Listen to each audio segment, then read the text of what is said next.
President Barack Obama, former U.S. President 44, comes out swinging. He appears on 60 Minutes this week to call out current president, 45th president Donald Trump, to start the peaceful transition between him and Joe Biden. And why he's still holding a grudge, that he still thinks he's won this race. And let bygones be bygones, and let Joe Biden come on in and become the next 46th president of the United States this January. We'll have that. Also, a big story. Also, we'll have Chris Brown. He starts an OnlyFans page, and many people are curious and wondering when is Chris Brown's going to show, what explicit content he's going to show. Even one talk show host is even curious, and you know what I'm talking about. We'll talk about that. And finally, little girls everywhere around the world can now know that they can truly be something they always wanted to be. As one little girl finds out that her idol, Kamala Harris, the new vice president-elect, is finna be the next, like I said, vice president-elect. But the little girl has aspirations and dreams of one day becoming anything she puts her imagination to. She even be president of the United States, as Kamala Harris becoming the first highest ranking woman ever in the history of the United States. All this more on The Take comes your way this Thursday here on Connect.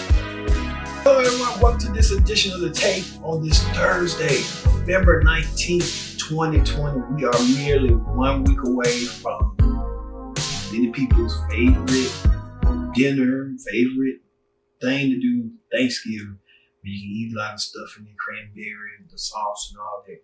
But first things first, join in the conversation using the hashtag TakeHeroConnect, and don't forget to subscribe.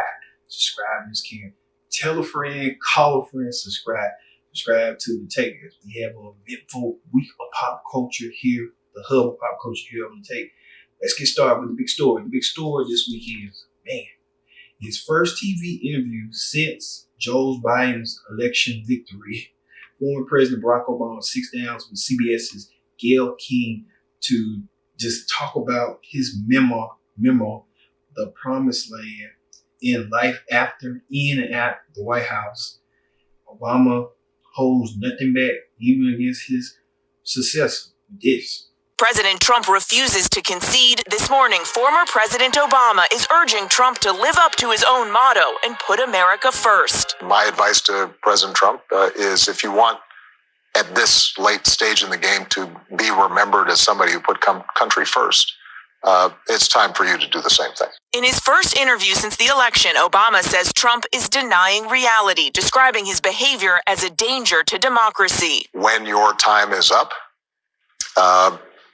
then it is your job to put the country first and think beyond your own ego and your own interests and your own disappointments. Over the weekend, the president seemed to recognize Joe Biden's victory, briefly acknowledging on Twitter Sunday Biden won the election, only to walk it back. Trump tweeting, "I concede nothing. We have a long way to go." The president continues to falsely insist he actually won, claiming without any evidence that the election was somehow rigged against him. But nearly every lawsuit his team has filed has been thrown out. While Trump vows to keep waging his uphill legal battle against the results, thousands of his supporters this weekend flooded the streets of the Capitol, rallying behind the president and flocking to his motorcade as Trump, in a nod of approval, did a drive-by on his way to his Virginia golf club. As night fell, tensions rose, Trump supporters clashing with counter-protesters, leading to at least 20 arrests. And as COVID cases surge, the president is all but ignoring the virus. He hasn't attended a meeting of his coronavirus task force since the beginning of the summer. Dr. Anthony Fauci now urging the Trump team to work with the incoming Biden administration. It's almost like passing a baton in a race. You don't want to stop and then give it to somebody. You want to just essentially keep going. And that's what transition is. So it certainly would make things more smoothly if we could do that. Biden's team is being blocked from sensitive information and coordinating with federal agencies. His new chief of staff warning it could hinder preparations for a vaccine. Our experts need to talk to those people as soon as possible so nothing drops in this change of power we're going to have on January 20th. All right there, President Obama. Really, sometimes a man of character, a man of integrity. But this time, he knew the election was at stake when President Trump's propaganda of stuff, and President Trump now still crying wolf, still thinks he won the election, knowing that he believes it's rigged, but it's already the outcome been determined. You might well just go and pack your bed, eat your Thanksgiving this next weekend, because it's gonna be a lot you're gonna have to eat. Cranberry and stuffing for him. Speaking of that, President Obama's wife, Michelle, she issued a post right here about Trump, and she laid in saying that the Bushes welcome the Obamas in, the Obamas welcome the Trumps in, the Trumps should do the same for the Bidens. Well, President Trump still seething in defeat after being bitter and angry over his defeat. The Obama's trying to tell him, hey, you thought you can win with money. Money don't buy you class. Even we'll talk about later what's going on with Trump on the political rundown, what's going on with that and Biden and everybody else. In celebrity news this week, R&B singer Chris Brown launches an OnlyFans account. Many fans go wild and crazy. They think Chris Brown's gonna show something explicit, gonna show some detail. Well, even one talk show host wants to know, and she paid her bargain for it, and she really with this. This website, and it has what they call racy content. Yeah. So fans expected to see naked pictures of Chris showing all of his junk and everything. Whoa. Well, we here at Wendy had to get involved. Not to see, but just to find out, because I don't know what this stuff, like, really. So we paid $20 from our budget. So for $20 a month, Wendy Williams tried to purchase Chris Brown on the fans account, $20 a month. She believes she thought Chris Brown was going to show something. He ain't showing no skin yet, but there's on time will tell with Chris Brown. With that. Speaking of that, rapper Megan Thee Stallion broke her silence and accused Tory of her and her former best friend Kelsey of Tory trying to pay them off while they accidental shooting. Want to hear the details? Take a look. You saw that Megan Thee Stallion accuses Tory Lanez of trying to bribe her with that shooting of saying it cost her foot, almost her foot, but she recovered and now she's letting the whole world know what Tory Lanez is all about. More ways than one. This Tory Lanez got to realize, man, this girl I can't do nothing with this girl. If you're right, you can't. Also, Taylor Swift is breaking her side as well after her master recording were reportedly stolen by Student Bond. Student Bond sold her masters for an undisclosed amount without her knowledge. Well, Taylor Swift trying to get her masters back, but it's basically too little too late. School probably made a profit, but what can you do when you are a manager and you're the manager of Justin Bieber and the manager of Ariana Grande? You have to wonder, what is Justin Bieber's deal and Ariana Grande's deal are separate. So if he'll do that to Taylor Swift, we're mad if you do to them. And I know they kind of all close, so they ain't going nowhere anytime soon. Yeah, I hope. All right. On talk shows this week, Jimmy Kimmel decides to play the guessing game and welcome People's Sexiest Man in disguise. And he had virtual fans to guess who is this People's Sexiest Man Alive is. Won't believe who it is. Take a look. Play Aquaman. Did you play Aquaman? Yeah. No, he did not play Aquaman. Sorry, Herbie. Next. Lisa. Hi, Lisa. Hello. Hi, I'm here with not Aquaman. Okay, that takes one off the list. Are you known for being funny? Are you known for being funny? No. the number one thing. Yeah. Okay. All right. Next. Ashley. Oh, hey y'all. Do you have any children, as we would say in the South? True. No children for me. No children. Okay. Wow. You want to take a guess, Ashley? Sure. Is it Michael B. Jordan? How do I answer that? Are you Michael B. Jordan? Yeah, I am.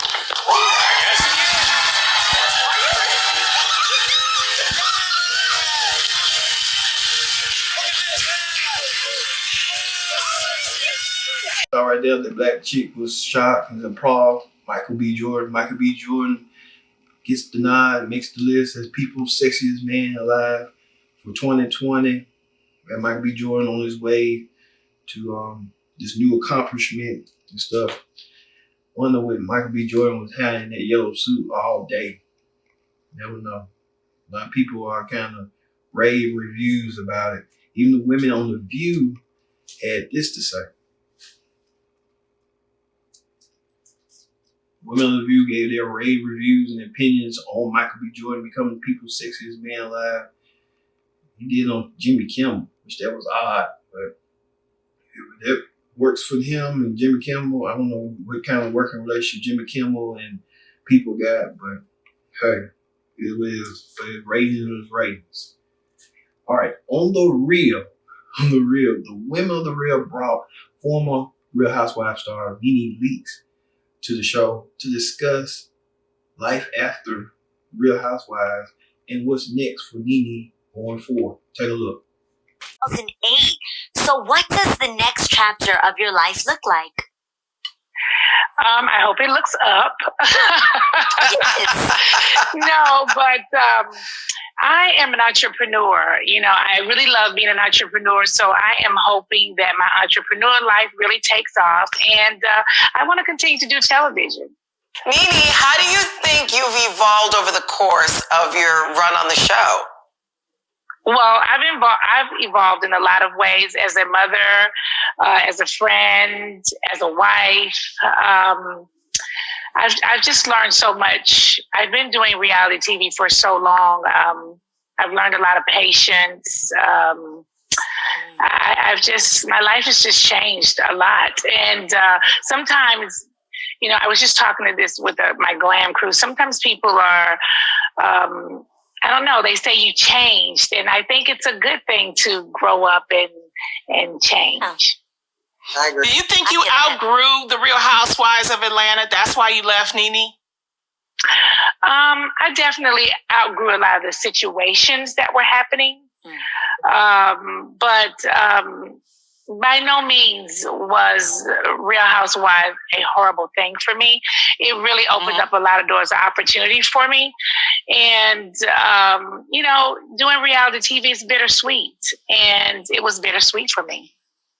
Well, you know what? You have grown, though, as a businesswoman. You just got back from Las Vegas hosting your Ladies of Success weekend.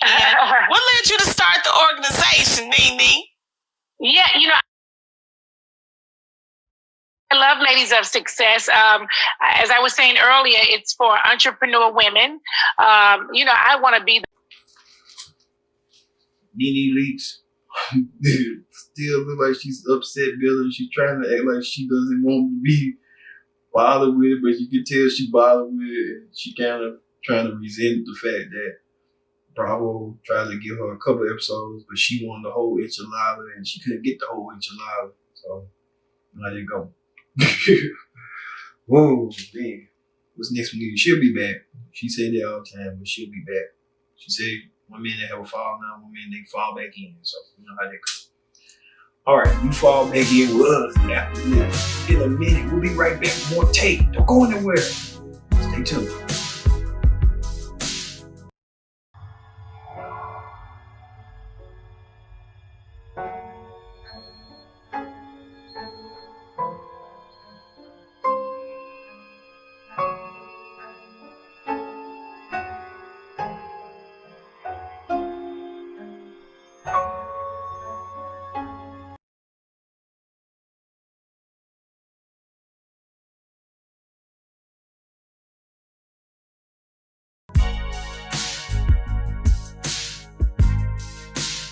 back to the tape. I'm your host as always, Ken Dix here. Glad you're here on the tape as we are 1 week away for the cranberries, the food giving, Thanksgiving. A quick reminder that next week we won't have no tape this week. Next week for Thanksgiving, we'll have a special edition of the 4th annual Trump Turkey tape. You know what? So Turkey Day. Some outrageous moments of the president throughout the year. We might put the bleach situation in since that was outrageous already. So look for that. But like I said, join the conversation using the hashtag TakeHealConnect. And don't forget to subscribe. Subscribe is king. Tell a friend, call a friend, subscribe. All right, let's get to the political rundown. This week. All right, we continue our coverage of the 2020 election, where the winners, Biden and Harris, and the losers, Trump and Pence, of the race. Like I said, we look at the winners. Let's look back as Joe Biden continues on transitioning for his transition team. He named a few minorities and women to his team. Biden trying to get the ball rolling, while meanwhile Trump is trying to regress the ball from Biden rolling, not trying to start in the transition. I guess Trump's gonna wait till the inauguration day to get all this together, which is crazy, but it happens. Speaking of Trump had not won all his cases in Michigan, Wisconsin, and Georgia. Now, they said they were going to do a recount unless Trump's going to put forward the money, but Trump never want to put forward the money. So, that kind of ends that. Speaking of that, Rudy Giuliani, who's a close aide to Trump, reportedly requested $20,000 a day to do Trump's legal work after the election. So, Rudy Giuliani trying to get as much he can, get some press. I think he's just being on there on Fox News and Newsmax and stuff. So, you know how they go. But it's also saying that Trump's looking at life after the White House. Like, he could go to Newsmax or another nation, OAN, one American networks. They call it, rename it Trump TV. President Trump trying to get his name out there and get his base to follow them. Speaking of that, Senator Chuck Grassley has COVID-19. He's 87 and he's the second oldest senator in the Senate to get the virus. How that go? Speaking of that, Hillary Clinton has a podcast. I did not know Hillary Clinton had a podcast. Lord have mercy. And it's called You, Me, Both. She welcomed Michigan Governor Gretchen Whitmer about the many tough decisions of shutting down the state while they're dealing with COVID-19, with the death threats. And we saw that a couple months ago. And how can we help our country heal from the last 4 years? Take a look at this excerpt. Decision that is made, because we are so polarized right now. There's such deep divisions. It really struck me as I watched the circus. They did an episode and they focused on me and they focused on Brian Kemp in Georgia. Mm-hmm. And he is getting protested. But he's getting protested because he's made decisions that have contributed to more loss of life. And so while I think of the protests here and certainly the threats on my life, though, that's a whole new level. And there's a lot to unpack there. As you mentioned, the gender issues are rife. But he is dealing with protests down there. And I think if you're going to make a decision, a lot of people are going to disagree with you. Don't you want to make the one that is the right decision. Right call? That will save lives, for heaven's sakes. Really. Why is that so complicated?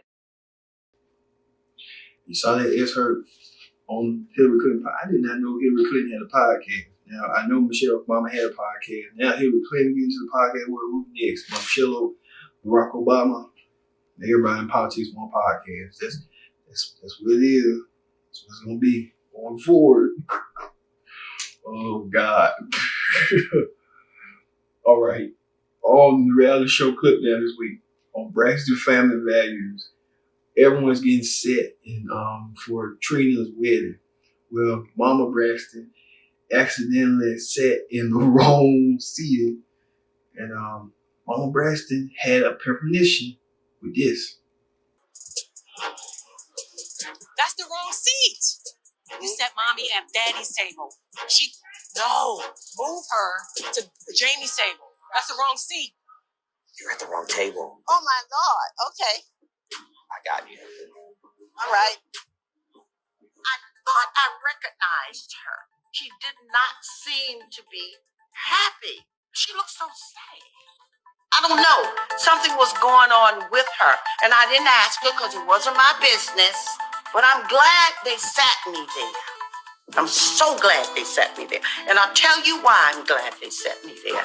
Because I realized I had the victory over all of it. I'm like, look at God. So that Mama Braxton feels like she kind of looked at the woman that took her husband and said, Kamala, you know what? And saying the woman who like she ain't happy. Because when she dealing with weddings and stuff, you can see it, but people ain't gonna tell you that, but you can see it in their emotion, their body language, their expressions. So they ain't gonna tell you everything, but you like Mama Braxton, she saw what she saw and she believed it. So you know how they go. I saw somebody a couple of weddings. You can tell they was not happy. They was not happy, and they. What can you do? You wish them the best. That's all you can do.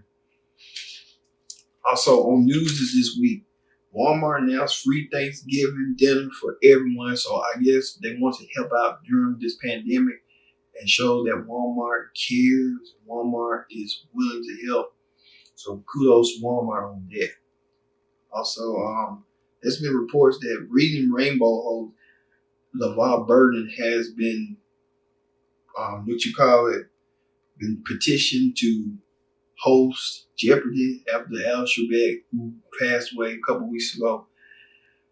And LeVar Burton was kind of like, hey, I'm flattered, but if it happens, it happens. If it don't, just don't. I could see LeVar Burton hosting it, but the people from Jeopardy are gonna be taking their time. But I think they should have done this a year ago with Al Trebek to, get everything, get the ball rolling. Now, since Trebek passed away, ain't nothing. Let it go. All right. Okay, but well, with 9,000 signatures, so they could be on the way, but I don't know if Jeopardy folks will be listening to that or not. But it is what it is.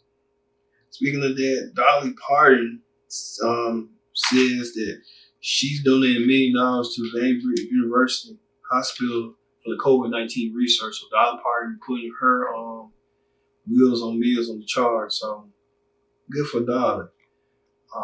Let's look right quick on news excerpt. Dolly Parton. She's America Strong. Dolly Parton is an American original. She's helped this country with her lyrics and her cheer, and she's helped this country before after devastating storms in her beloved Tennessee. Now comes word that Dolly Parton has helped in the race for a coronavirus vaccine. Back in April, she donated $1 million to Vanderbilt University Medical Center. They invested that money with drug maker Moderna to help fund their vaccine research.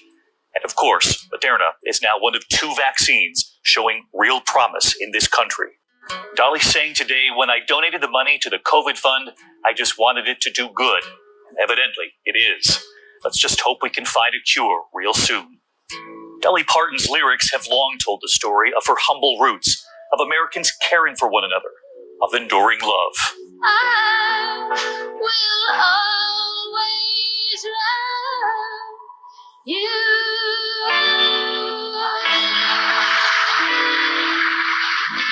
And we love Dolly. Good night.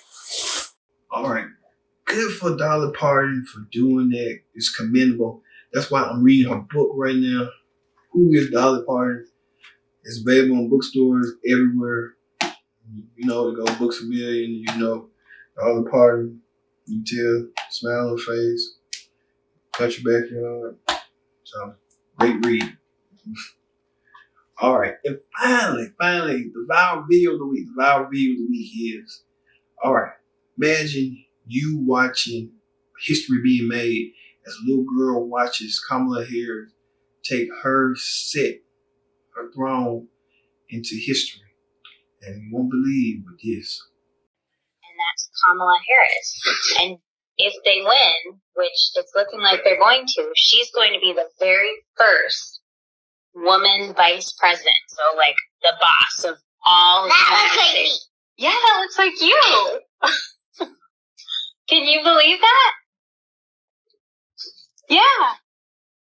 That's Joe Biden, and that's Kamala Harris making history and making the little girl believe that anything is possible in this world, in the United States.